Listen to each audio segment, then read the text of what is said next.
Good day, fellow Fidos Ashantis. Today, my topic is about our supercalifragilisticexpialidocious Africa continent and her socio-political and economical fractional sine hilipilifications. The reason why Africa today is quagmired, or if you further like, a cul-de-sac of paneuropic disunity or quarantined in a labyrinthian band, can be traceable to a Vaudeville of reasons. But we cannot dilate this topic without first of all talking about the legacy of our colonial masters. When the colonial masters arrived at the shores of Africa, they didn't do it to satiate the Pax Africana of our dreams.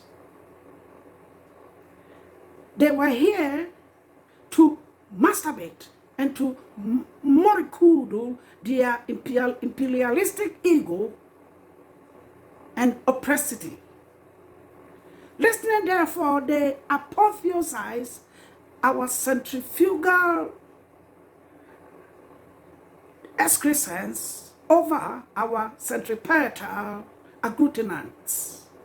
And they deliberately put in place a machinery to emphasize our continent disparities.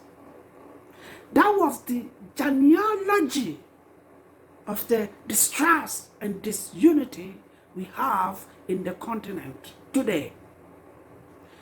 And after the colonialism, we have had, in the main, politics of prebendalism, politics of patrimonialism, epileptic nepotism, philistinism, parasitism, bunkerism.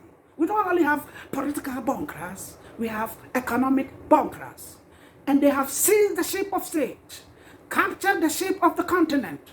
Public resources have been criminally privatized in service of their own and their cronies, or once I used to call their sabotant crayons.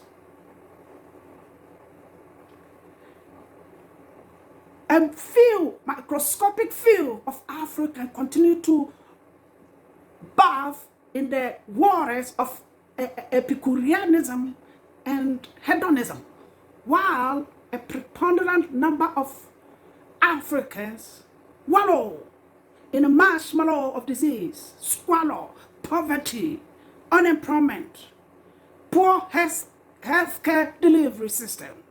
And at times, this vast majority of Africans vacillate between exorbitant enthusiasms and irrational irritability.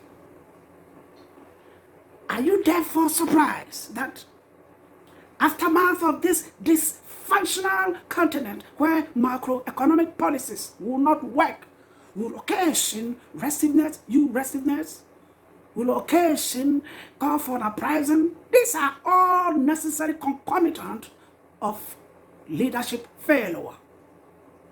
The British jurist Albert Van Dazi talk about the rule of law. There must be a rule of law in the continent.